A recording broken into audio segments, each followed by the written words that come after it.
So when we're looking for a mate, when we're looking for um, a person to spend the rest of our lives with, what are we being taught? What are we looking for in that other person?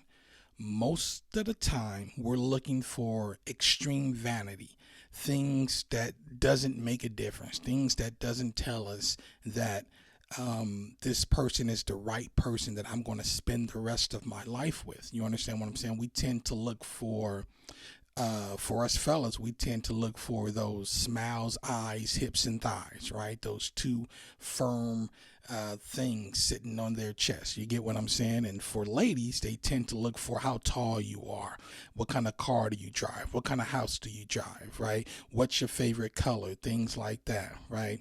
I can't date no short man. I can't date a broke man. And fellas, I can't date no fat woman. I can't date no too skinny woman. She got to be the right figure. Things like that.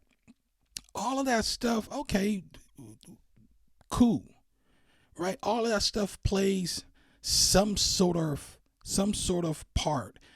Because one, they do have to be sort of attractive, at least to us, so that we can see ourselves waking up every morning to that same person.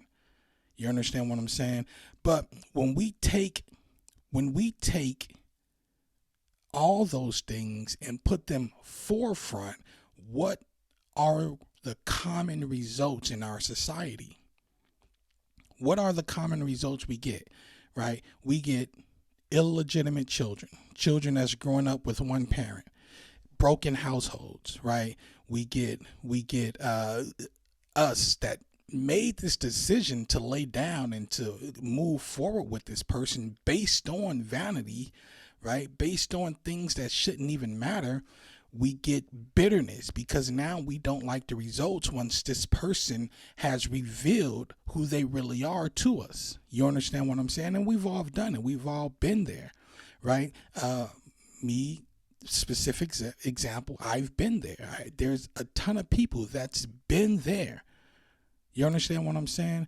But do we sit back and take the time to really understand this person's mindset as opposed to choosing them based on features that are uh, changeable within the next 6, 7, 8 months to a year? That can very well be completely different within the next 10 years. That's it, that are going to be different within the next 10 years. Money comes and goes. Physical features, they come and go. You understand what I'm saying? Titties get flat, booties get saggy. Height doesn't, it stays the same, but you know, that's not a reason to feel, in women's words, protected because how tall a man is. You can't, there's no such thing as being protected and provided for based on how tall a man is, right? The biggest reason women choose tall men is because they say they feel protected. How do you feel protected? Because he's tall and he can wrap his arms around you? That Here's the thing. The key word there is they feel protected. You understand what I'm saying? But anyway, um, here's the general idea. We don't take the time because of our to satisfy our immediate lust. We don't take the time to vet this person out. We don't take the time to get to know this person's mindset. We don't take the time to get to know this person's background and what they believe and what they think. Right? We're looking at we want to go on immediate vacations. We think that's going to happen because of how a person's look and what they portray themselves to be in regards to social media. Right? We don't take the time to see, well, shit, are them titties real? Is that booty real?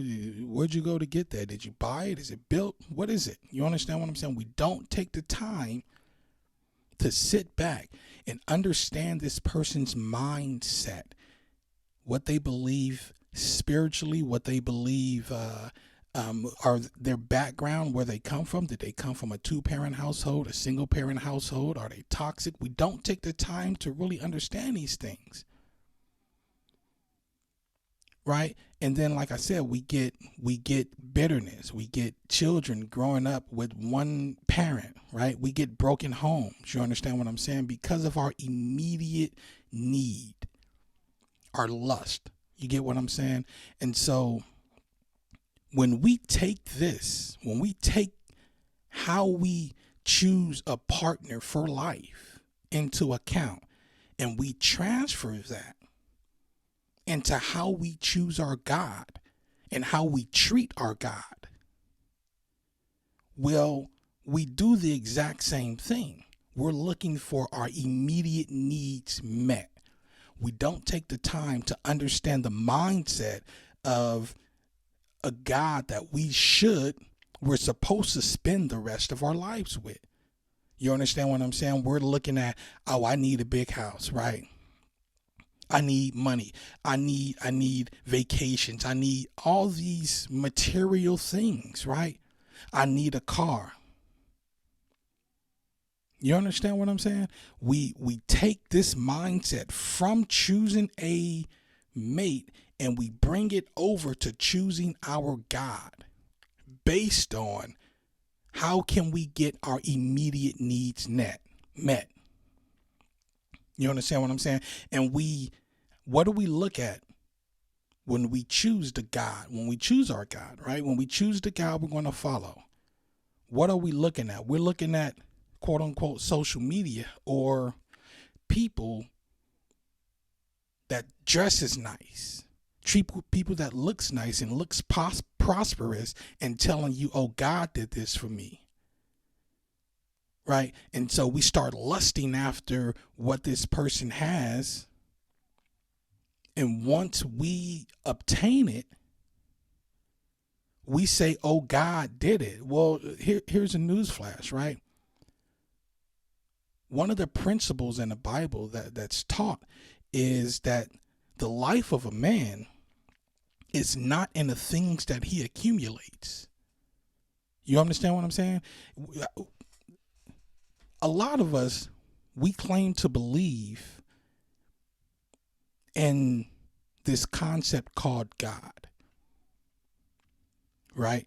We claim to believe in Christianity. We claim to believe in the Bible and all these things, but we never really take the time to read our Bibles. The first thing we do when we want to feel close to God is we go to church. What does church does? It invokes a feeling in us. We go there expecting things, we get a feeling, and we leave there with that same feeling, but never changing. We never take the time to dissect, well, what is this God? What is God about? What is his mindset? Right? And so we're in this long lasting, vague ass relationship with a God we claim to believe in, only expecting things from him. We're expecting big houses and cars and money and all this vague stuff, but we never take the time to say to ourselves, well, how can I prove this God is real? How can I prove that he's more than just a house, car, money, and all these material things, right? Because all those things is extremely vain. Remember, the great King Solomon had all that stuff. He had all that stuff and he still went backwards. You get what I'm saying? He had the women. He had the wisest king in Israel. He had the women. He had the houses. He had everything, and he still went and worshipped other gods. You understand what I'm saying? He said all things were vain. All that stuff doesn't even matter. You get what I'm saying? But why is it that we don't ever take the time to really dive into things that we claim to believe in or we claim to follow? Do you see the correlation between us, how we choose a mate, and how we approach spirituality, or approach this concept called God?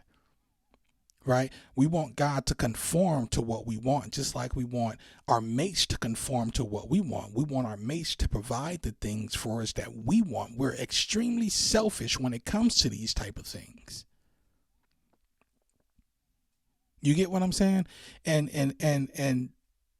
the long lasting result is that we never truly find what it is we're looking for, because we're too busy looking at the things that are extremely vain. We never get to understand the mindset of the mate that we're trying to attract, or we're trying to court. We never take the time to understand the mindset of the Most High God. You get what I'm saying? And so this whole approach is, what are we truly looking for? What are we truly looking for? Are we looking for a life of vanity, or are we looking for a life of substance and understanding? You get what I'm saying? Anyway, y'all ponder that. Think about that. Holla.